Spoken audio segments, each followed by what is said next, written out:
watching the Forefront Church video podcast. And wherever you're at viewing online, we just want to say thank you and welcome. And one of the ways that we can help connect with you is we want to hear from you and where you're at and how we can help. And so head over to forefrontchurch.info after the message and click the Connect tab. It's a great way for us to help you along your spiritual journey as you connect with God and learn about Jesus.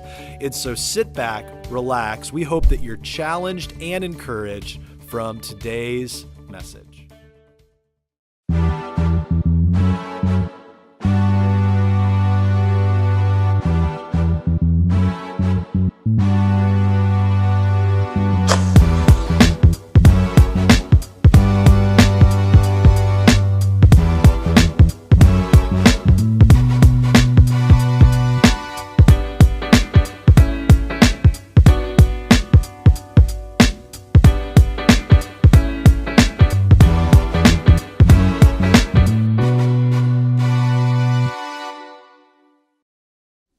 I remember very vividly the very first date that my wife and I ever went on. We had a lot of times being able to hang out and do things, but our first kind of official date, we got in the car and there's always that conversation, what do you want to do? And guys, I want to let you in on a little secret. Whatever she says, you do that. It doesn't matter. She might say, I want to go to the opera. And you're like, I would rather lay in Interstate 264. Don't say that out loud. You just go and do whatever. And on this particular time, we got in the car. I said, what do you want to do? She said, let's go grab a movie. Now, for some of you guys, you don't quite understand what go grab a movie means, especially if you're like 26 and younger-ish. There used to be this place called Blockbuster. You guys who are cheering, you're my people, okay? You still have the card. It's time to give that up, okay? No, it's not. If you don't know what Blockbuster is, let me give you, because you will never experience these types of things again. You see, you would have to actually make the decision to go into a brick and mortar store and seek out a tape, and usually that tape was gone because they only had 5. And if you wanted that movie, you just had to keep calling around to all the Blockbusters and hope that you could hold one for that time. And I remember going back far enough where we didn't even own a VCR, and so my family and I would walk in and we would get the VHS tape. That's what this thing is right here, kids. It's a tape, and you would have fines if you didn't rewind. Be kind, rewind, all that stuff. And we would actually go and not only get a VHS tape, but we would walk out with a case that looked like we were going to rob a bank. But inside of that case that took a few that's really why families back then had so many kids. The adult would get the tape and 3 children would carry this VCR out of the store, and we'd bring that home and the joy of hooking it up. And so my soon-to-be wife, she did not know that it was soon-to-be, but I knew I could not let her get away because she's the best that I would ever be able. And I was like, I can't let her get away. And so I just conned her, and now she's here. And so we're on our very first official date. We walk in, and I don't remember what movie it was. I'm sure it was a romantic comedy because that's what she loves. And we got the movie, we went back and we watched the movie. Now, you will never experience that now, and you may say, well, that's kind of like Redbox. Redbox will eventually die. It's what all things do that aren't digital. You see, back in 2000, this is when the demise, and you can actually follow the last Blockbuster on Twitter, and it's a glorious time capsule of 1991. This didn't happen very well for Blockbuster. You see, in 2000, there was a meeting, and Reed Hastings walks in, and he pitches the CEO of Blockbuster. He said, hey, listen, there's this new thing called the internet. And what I want to do is I want to help you guys with your digital side, and we're just kind of this little startup company, and we want to be able to help you with the digital side of these things, and then you can promote us in your store. And he was laughed out of the boardroom by John Antico, who was the CEO of Blockbuster at the time, laughed right out of the room in the year 2000. Well, in 2010, if you know the narrative, which is why you don't see them anywhere, 2010 is when Blockbuster filed for bankruptcy, because they denied back in 2000s Reed Hastings having the opportunity to pitch this little startup company with 3 employees called Netflix. And now you have it on every device in your house, and for some of you, you feel like that's awful, and for some of you, especially if you have kids, you go, thank you, Jesus. You see, Reed saw something that the others didn't, that there was going to be a shift in what takes place, and he wanted to be able to help Blockbuster leave a legacy well. See, we started this series called Legacy, about how do we live a life that lives on past us. And I think if John Antico could do that all over again, and he's said this in interviews, he thinks he would change a few things. And I'm like, you think? See, back in 2000, he couldn't have the foresight to see what would take place. And well, in 2002, when Netflix started doing its thing, plugging away, the stock dropped. Then by 2010, they had to call it quits. And there were some things that took place that could have saved Blockbuster from being what it turned into and its ultimate demise. See, there were actually 2 things that could have completely shifted, but it was almost a little too late. One, they changed too late. The CEO even saw in 2002 saying, you know what, we changed too late, we need to shift and move, and brought it to the board and said, we need to change. And they're like, no, and actually it came to the second one, that they didn't trust the wisdom that was given. There's actually a shareholder that says, oh no, that'll never last. No one will ever want to take the long time to get a video into their house. You see, he was looking at the time of dial-up communication and all of these pieces, and, well, things were changing rapidly, and they just couldn't see it. Well, now, Blockbuster is, well, just kind of one of those things we talk about and have nostalgia over, when at the end of the day, it's not really doing a whole lot. And I think if we look at these 2 pieces, we can learn a lot about what it means to leave a legacy. See, for many of us, the life that we have, we're here for a purpose. We're here not just because, oh, I guess I'll come to. You're here because even if someone invited you and you're not real sure, deep down inside of you, every single one of us wants to leave this world better than we found it. And there's that nagging question back behind the eyeballs when we lay our head down at night, going, am I here for more? Is there something more to this life than what is currently happening? And if there is, how do I get to change some of that and move forward and leave this place better than I found it and have a life that is meaningful? You see, but for many people, they come to this realization when it's almost too late. And during my student pastor years, I would watch families walk in with 13 and 14-year-olds, 15, 16 and up, and they would say, I need you to, and they would use the verbiage, fix my kid. And that's a great sentiment because I understood what they meant. But what I wanted to say to them, and did sometimes say, is actually I would have loved to catch you when your kid was about 1. Because there's some things that you could have learned, because now there's some behaviors and conditions and things that you've wired into them that needs to be rewired. And well, what I would kind of say to them, that change too late piece is, it might be a little too, but also that they wouldn't necessarily listen to some of the wisdom. And if you want to be able to leave a legacy well, legacy moves on the fresh wind one finds when they can pass Jesus on to someone else. Because I meet people that are just tired. They're like, I don't know how to leave a legacy well. I'm trying to do this with my family. And you know, if you have, and I want you to hear me out, this isn't just for people with family today. You know, you have mom or dad or relatives or whoever, but if you're not married this morning and you don't have kids, you might go, oh, I could dismiss this off. This isn't a message for me. It is most certainly a message for all of us because all of us are leaving a legacy with people. Our legacy here this morning is that we're gathering information to move our hearts and minds to be closer to Jesus so that we can leave other people better than we found them and hopefully, as we put it, be people helping people to find and follow Jesus.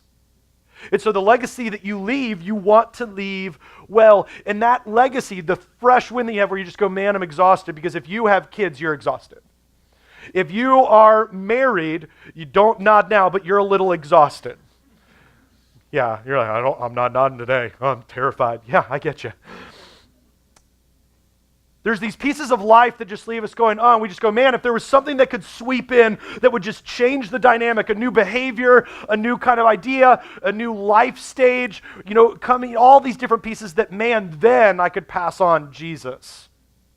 And I can tell you, the people that are following Jesus well, they are already living this out. And it's unfortunate that I have to say following Jesus well. Because unfortunately in our world, there's a lot of people that say, I follow Jesus. And I go, oh, do you? Well, and I look in the mirror as well. How are you doing with that? Well, I don't know. What do you mean? I was like, well, because to follow Jesus means that and I know this is going to be a mind-boggling idea, that we follow Jesus. And I go, well, I don't know. And so I probe a little further and look at the piece. I go, well, how are you doing it at loving others and serving others and being a part of that, giving your life away? They go, I don't know. Well, then it's going to be difficult to leave a legacy because you're not going to be able to pass on a Jesus that you're not very well connected to. And every single one of us is leaving a legacy towards Jesus or away from Jesus. And so my hope in the next probably 20 minutes that we have left is, what legacy are we leaving, especially when it comes to the next generation? The generation that uses the second largest internet search engine in the world, YouTube, daily for hours and hours on end. And sometimes they just search to watch and find other kids that are playing video games, and then they just watch other kids play video games. And before you shame them, you're also the same person that turns on the TV and watches home shows. Other people go buy homes, and you sit in your home and do it. It's just the adult version of what they're doing. We see these pieces and we move it around and we go, how do we take, because there is a generation that's coming up behind us, and I don't want to hear adults say, well, millennials this and younger generation that, because I will tell you that some of the most bright, vibrant, amazing individuals are people in that same category that have lifeblood just boiling over to help others. And the last thing they want to hear is, oh, that's just millennials, they do blah, blah, blah, blah, blah, and dismiss them. Because you dismiss a generation long enough, they'll stop trying.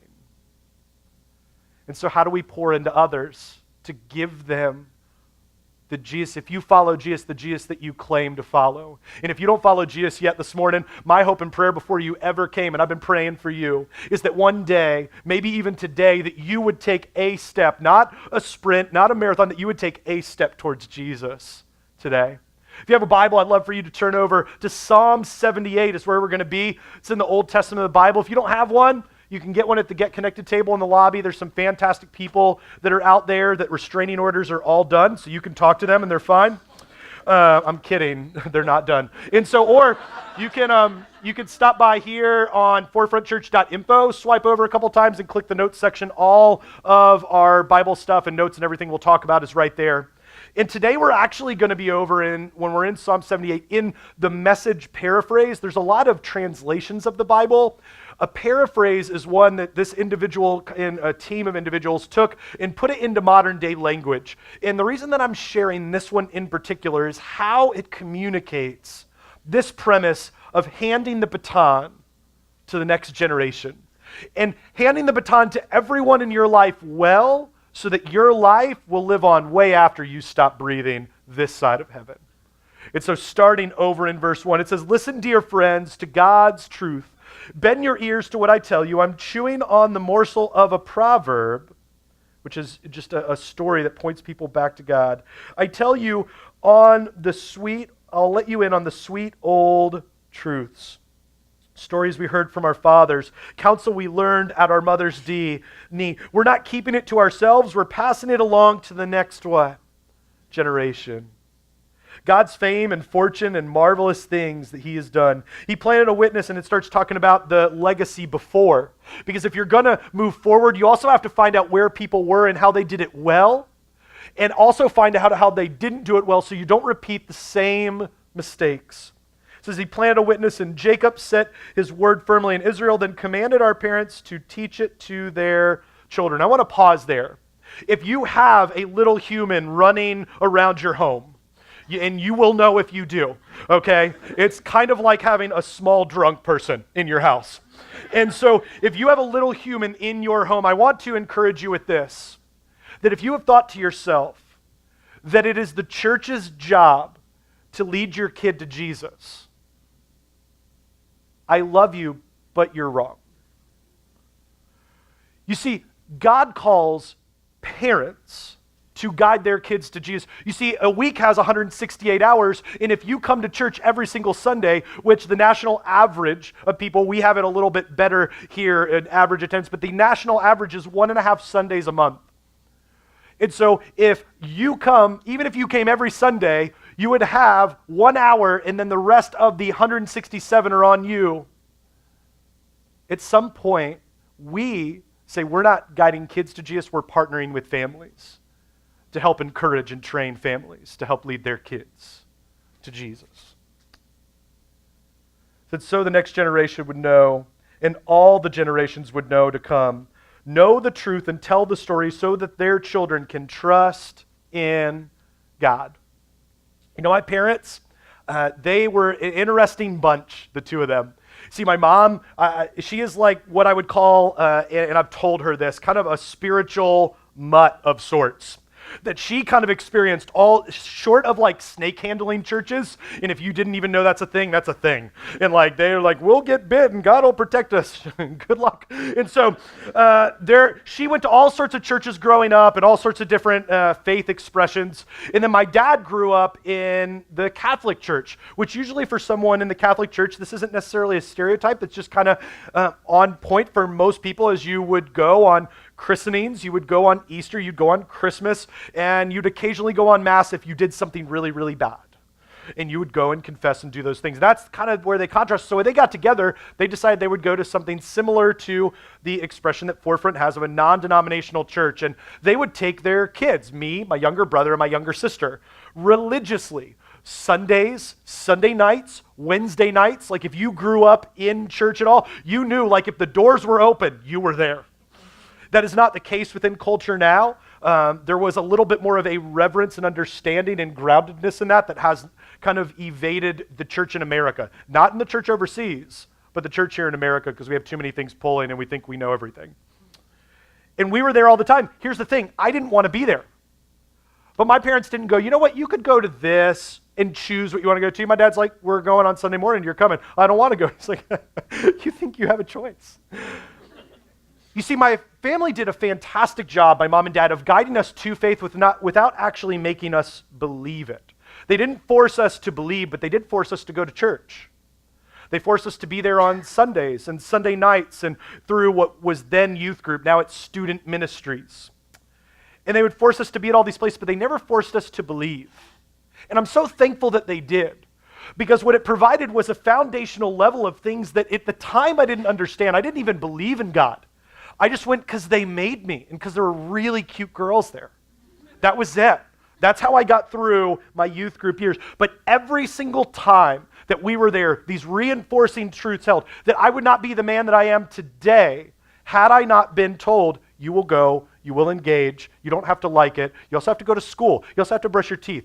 Please, you have to shower. Like there were things that were non-negotiables, which I don't understand, and I love you parents, and if you have kids that are older, Jason, you don't understand, your kids are younger. Did student ministry for a decade, I do understand. There are points where you go, so you're going to make them take a shower, but you're not going to make them engage faith. Well, they'll turn away from faith. This is the difference between making them go and making them believe. And my parents gave us a great opportunity to go, but didn't force us to believe. And it provided an opportunity for us to engage. And what they did is they painted this picture that it isn't the difference between you're either good or you're either really bad. That you do all the right things or you're awful. Do all the good things. Don't go to radar movies. Don't say a curse word. Don't do all the, this is where you land and then Jesus will love you. And I was recently reading this book from Brett McCracken called Gray Matters, and it articulated the very thing that my parents led us to, giving us the opportunity to fail, giving us the opportunity to move through some of these things. And I was like, man, that's exactly what my mom and dad did for us. And he shared it this way. He says, God doesn't look down and see good people and bad people. He sees broken people in Jesus. That every single one of us are in the exact same boat. And so if you're like, well, I'm not broken. Well, you're broken and in denial. That's part of your brokenness. And so I want to help you and I along to see that it's not good people and bad people. Because what happens when we pit good versus bad is eventually you grow up to have kids that go, well, I'm just a good person. I don't need God. I don't need faith. I don't need the local church. because I'm good. And what does it mean to leave that legacy?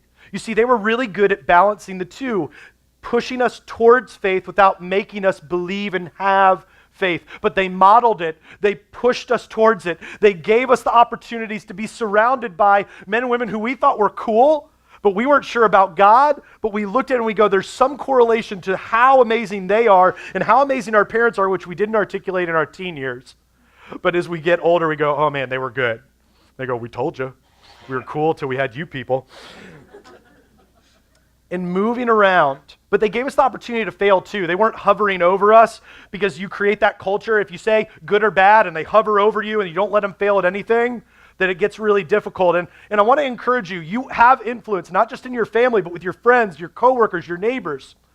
That if you never let those who have influence, that you have influence with, fail, you will be the reason they don't soar. You have kids, you go, oh, I'm going to hover over you. I'm not going to let you ride. You're going to ride your bike, but not to the end of the street, because I don't want to happen. You're going to have every pad known to man. Mom, why do I have to wear a catcher's outfit when I ride my bike? Because you're going to get hurt. They need to learn the freedom to fail. Because what happens when they don't have the freedom to fail, you're going to live in a box, and you're going to create a generation that was so heavy-handed. In my generation, and I've had the conversation with Brandon, our creative arts pastor. He's just a lot younger than me. And so we've had this conversation, and it didn't stop with our generation. It had the same thing there, that if you force and force and force and force God, eventually the generation goes, cool, I'll just be really good in front of you, but I'm going to abandon everything you taught me now because I cannot believe you forced me. And don't get it twisted. Forcing doesn't mean that you can make them go, and that's not forcing. That's just being a good parent. But forcing them to believe in God is going to be something that turns them away.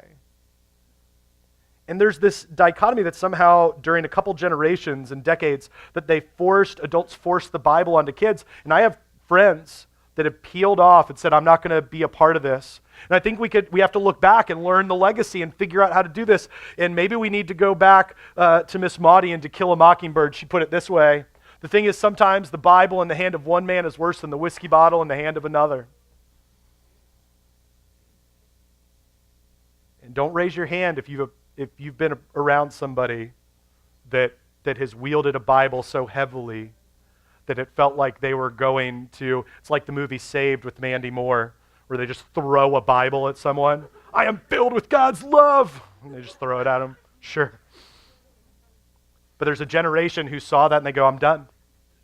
I'm done. But we don't want to abandon them so much, which is why God pushes in. And it's why Jesus pushes in and says, hey, there's going to be some parameters. That's why he shared with his disciples, therefore go into all nations, baptizing them in the name of the Father, Son, and the Holy Spirit, teaching them to obey everything I've commanded you, and I will be with you always till the end of the age. You see, we don't need to swing the pendulum and go, oh, we were really heavy-handed, and so let them do whatever they want, because it'll end badly. It'll end with a generation that just goes, you know what? I can do whatever I want, and God is not going to be. And I meet parents who have this mentality, and individuals who go, I'm not going to force a friend or a family member or whatever to kind of be a part of this because I want them to find it on their own. I go, how are they going to find it on their own if they're never put in opportunities to find it? It's like Dora, if she didn't have her map, she ain't going anywhere. She's never going to find where she needs to go. Say map. No, leave me alone, Dora. You have to put them in opportunities to do that, but you have to give them the freedom to thrive. Or else we're going to swing the pendulum too far and give them, in a generation, whatever they want. It's going to end badly. I had the opportunity this past week. I was at a lot of different places. It was a little bit of a whirlwind, from a Pentatonics concert watching like people who are older and little kids singing pop songs, to a tattoo convention yesterday. And Wednesday, got to watch a friend play at a local venue, and they opened up for a band called Pennywise. Now, not Pennywise the clown, the red balloon, and we all float down here, not that. The band been 30 years old. They've been playing music. Now, I need to warn you a little bit before we get into this story. Watching my friend's band play, I was really excited to watch them and do their thing. But the band is known for expletive-driven lyrics, very crude in how they move things. And before we discount this, before you look and go, oh, well, what is a pastor doing there? There were plenty of times that Jesus was at places that most Christians didn't think he should be, but it was the very place that he needed to be. And I don't use places that I go as an opportunity, well, I'm trying to be Jesus and I'll go wherever. You can't say, I'm going to try to be Jesus and be a dude and walk into a strip club, okay? And it's not going to go well for you. It's going to end badly. In this particular venue, that was perfectly fine for me to be there, to support friends, and to be able to be kind to others and to build relationships. And I'm there and doing that. And it's a band that I had listened to throughout my youth because I was looking for something more. I just didn't find it in the movement that was punk rock music. And if you're not sure what punk rock is, it's basically a bunch of Caucasian people running around punching each other. And so in this particular, they're weird. We're weird, okay? And so go to this concert and the band gets up ready to play and they're doing their thing.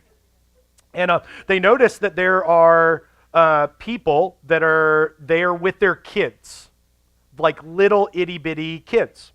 And they go, oh my goodness, we're running a daycare. And so they yank all the kids out of the crowd and put them like in a little side stage area. And I'm like, and so everybody gets out their phone and they're laughing and taking pictures of all these kids. And I'm standing there with some other people and I'm taking pictures too, whatever. And then the music starts going. There's a lot of gestures that you can kind of let your mind wander. And they sing one in particular song that is anti-authority.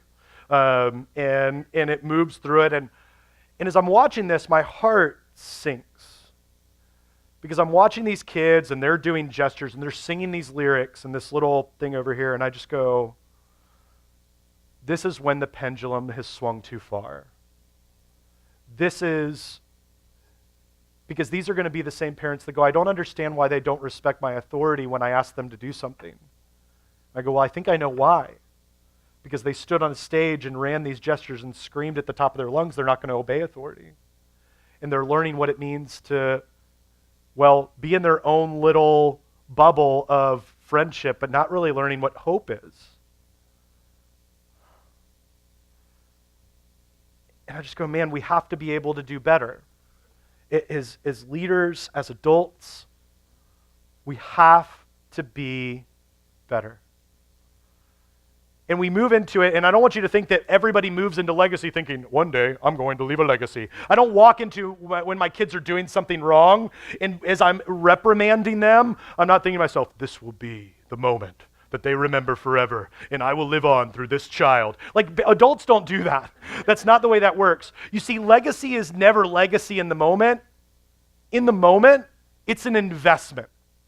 In the very moment that you're doing it, you are investing in someone, whether it's your friend, whether it's your other family members, these pieces where we just say, I am going to give away my life as I follow Jesus to other people. It's never a legacy in the moment, it's an investment. And the people that do this well, they understand that it's not about popularity. When you're investing in someone, it's not about what it does for you. When you invest in someone, you don't go, oh, I'm going to invest in somebody because it's going to make me look good. If you do it for that intention, it's not an investment. It's narcissism. It's thinking it's all about you. When you're doing investments, it's not about pleasure. You don't go, I'm going to invest in the next generation because it makes me feel good. Now, if you do it with the right intentions, it will make you feel good when you invest in other people. When you invest in a friend, when you invest in your spouse, when you invest in people, a byproduct of that is you go, man, that felt good to do that. But if that's your motivation, it'll end poorly and the person will see right through it. And also, when you invest in somebody, it's not about proficiency. I meet people who go, I don't know a lot about Jesus, and so I can't really invest in others. And I get to share with them, by your statement, you are equipped to share Jesus with others because you understand and feel like you're not equipped, and it's the very reason you should go share Jesus with other people. They go, huh? The fact that you understand that you need Jesus and you don't feel like you're there yet is exactly the reason why I need to let you know you're already there. You haven't quote unquote arrived, but you're ready to tell somebody else because you go, I'm not enough, it's why I need Jesus. Go tell that to somebody else. But it may not be about your knowledge and bringing, things all to you and how you feel. But I need to share with you this. You cannot invest what you don't have. And all of us know this one really well.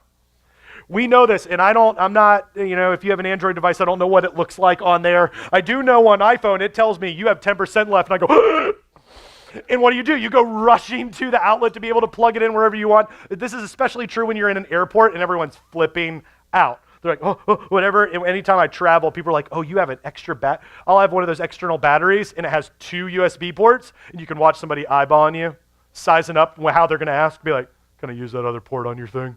Because there's no outlet, because everybody's charging up, because you can't do anything with a device that is dead. And it's the same is true with your life. You cannot give away what you don't have. In high school, I took wood shop. If I took wood shop, I mean I picked the elective because none were left. I'm not all that handy, but I went ahead and took it anyways because I needed the credits to graduate. And so I took wood shop, and in wood shop, we had to build a little like step stool. And so my parents still somewhere in our house have that step stool, and I let them know for the first time in the last service that I did not make that step stool. They go to church here. I let everyone know. There was actually a kid in my wood shop who knew how to do things really well, and I just realized that if I hung out with him, he would do the work for me. So I brought home a stool that my parents still have. They'd be like, this is what you made, and I had to let them know. All those years later, I didn't make it. Surprise. They should write a thank you letter to Eric. And so we were in wood shop, we made this stool, we did our thing, and then I finished mine up early because I hung out with the kid that knew how to make them well. And the next day, one of the kids was still wrestling with making his and getting it done, and the kid who made mine wasn't there. And he goes, hey, your stool's all finished, you can help me, right? Yeah, I can help you. No idea what I'm doing. We get on the bandsaw and all the different things, and we're getting out the tools. He's like, is this how you do it? I can tell that wasn't the way that Eric did it, but I don't tell him, like, absolutely, go ahead. Yeah. And he's slowly making what is not a wooden step stool, but a wooden amoeba shape. It just ends awful. He's like, this is not what it is. Why didn't you do this? I'm like, you didn't listen to the instructions, man. I tried to help you the best way I can. Completely lying through my teeth.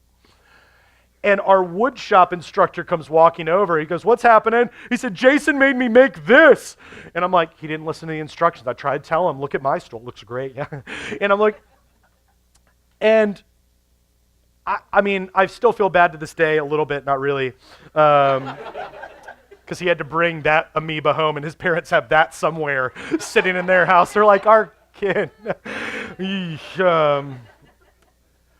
But the woodshop teacher didn't say, I taught you how to do this stuff. You need to do this way, and go through the whole list. He just looked at both of us, and especially the guy who had asked, why didn't you come to me? You didn't go through the litany of quizzes that we had on the machinery, the safety precautions, looking through the plans, all of the things. Why didn't you come to me? I would have helped you. And here's what I think when it comes to legacy, when we read from cover to cover this story of God and Jesus, that for many of us we're tired and we don't feel like we can leave a legacy for our friend, our family, much less our kids. We go, man, if I can keep them breathing and everyone's clothed and if they get out of the house, we're like, woo, we did it. Much less being able to move them into faith. Because we don't feel like we're good enough, we're tired, we don't feel like we're reading our Bible. We feel like if we come to Jesus, Jesus is going to say, well, you should be reading your Bible more, you should pray more, you should serve more, you should do all these things. I love the way my woodshop teacher said, why didn't you come to me? Because it's the very same way that Jesus would respond when we come to him. The only reason we know is because he did. When they asked about what was going on in their lives and what a legacy meant, come to me all who are weary and burdened, and I will give you what? Rest. I'll give you rest. See, if you and I want to leave a legacy, it's not about, oh, I need to do all these things, I need to jump through hoops, I need to do all that stuff. A legacy doesn't begin with the investment. A legacy begins with the weary coming to Jesus. Saying, I know that I'm tired and I can't do it on my own. I need you. I need you. And I want to let you guys in on a little secret. We're all weary and burdened. And if you don't feel like you're weary and burdened, go back to what we said earlier, you're also in denial. And I want to help you meet the one who can give you rest.